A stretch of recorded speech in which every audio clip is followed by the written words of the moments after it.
La cámara no siempre toma la realidad desde una misma posición. La misma puede variar, ya sea sobre su eje horizontal o vertical, desviándose hacia arriba, hacia abajo, hacia la derecha o a la izquierda, obteniendo así nuevas miradas sobre una misma escena. Sintéticamente, es desde donde podemos mirar el objeto. Cuando la desviación es sobre su eje horizontal, o sea, tomar la realidad desde un punto de vista desde arriba o desde la perpendicularidad o desde abajo, los ángulos posibles se denominan ángulo picado. Cuando la cámara se ubica desde arriba del objeto o sujeto, el efecto producido es minimizar la escena. La cámara domina y describe la situación. El ángulo de toma da expresividad a la imagen. Puede ensalzar un objeto o aplastarlo, y puede simplemente mostrar algo o deformarlo. Es muy útil para describir, para tomar planos generales, para que en la recepción se pueda reconstruir la idea de proporción entre un elemento de la imagen y el resto, por ejemplo, el tamaño de un monumento con relación a la plaza donde fue ubicado. En estos casos, la cámara graba a una altura ligeramente superior a los ojos, o de la altura media, en el caso de los objetos, con la cámara ligeramente orientada hacia el suelo.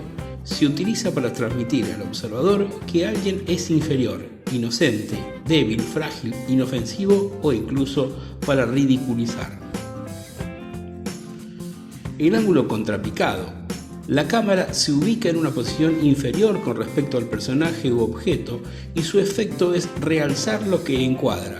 Produce sensación de triunfo, de dominio, de éxito del sujeto del encuadre. El contrapicado agranda la realidad, la exalta, la refuerza y hasta puede generar un cierto temor al hacer sentir al espectador más pequeño, más ínfimo. La cámara se sitúa enfrente y a una altura ligeramente inferior a los ojos del sujeto o inferior a la altura media de un objeto, con la cámara ligeramente orientada hacia el techo. Es el plano opuesto al plano picado. Sirve para ensalzar y magnificar el sujeto o el objeto.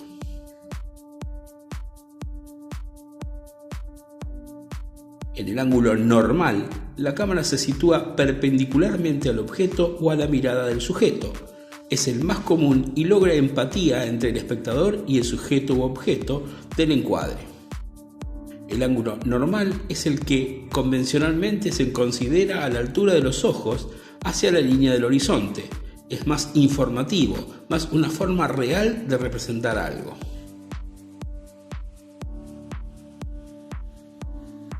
El ángulo cenital o de plomada es un plano realizado desde arriba, justo encima de los sujetos u objetos con un ángulo de 90 grados perpendicular al suelo, como si se hubiese capturado desde un satélite o un helicóptero. Generalmente tiene un efecto estético de la imagen. El ángulo nadir.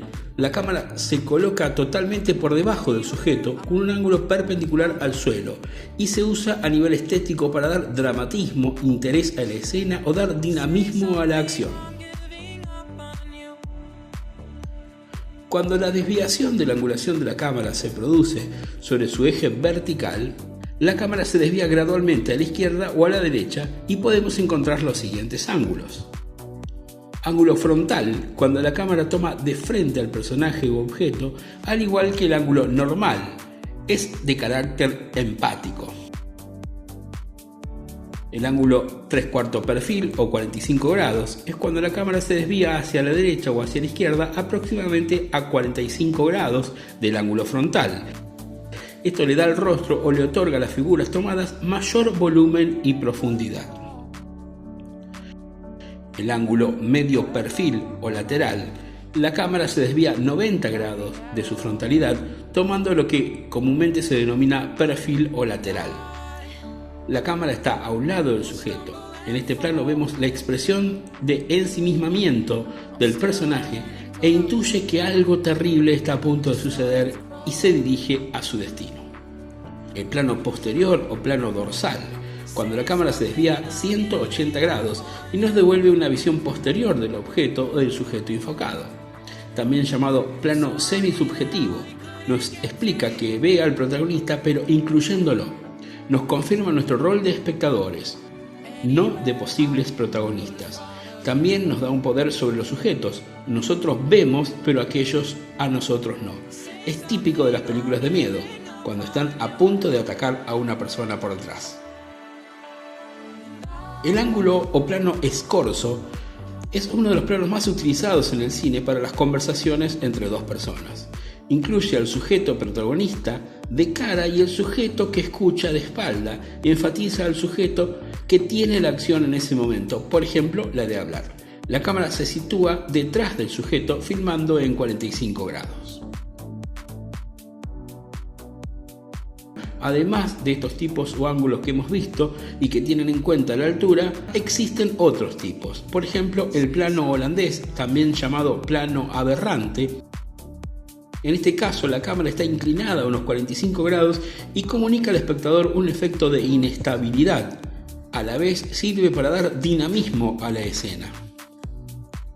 El plano subjetivo o point of view.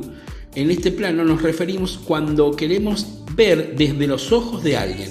Es un plano que se utiliza cada vez más, probablemente debido a la influencia que han tenido los videojuegos en la narrativa audiovisual del siglo XXI. Puede contar mucho con poco y además puede ser bello y espectacular en algunas ocasiones.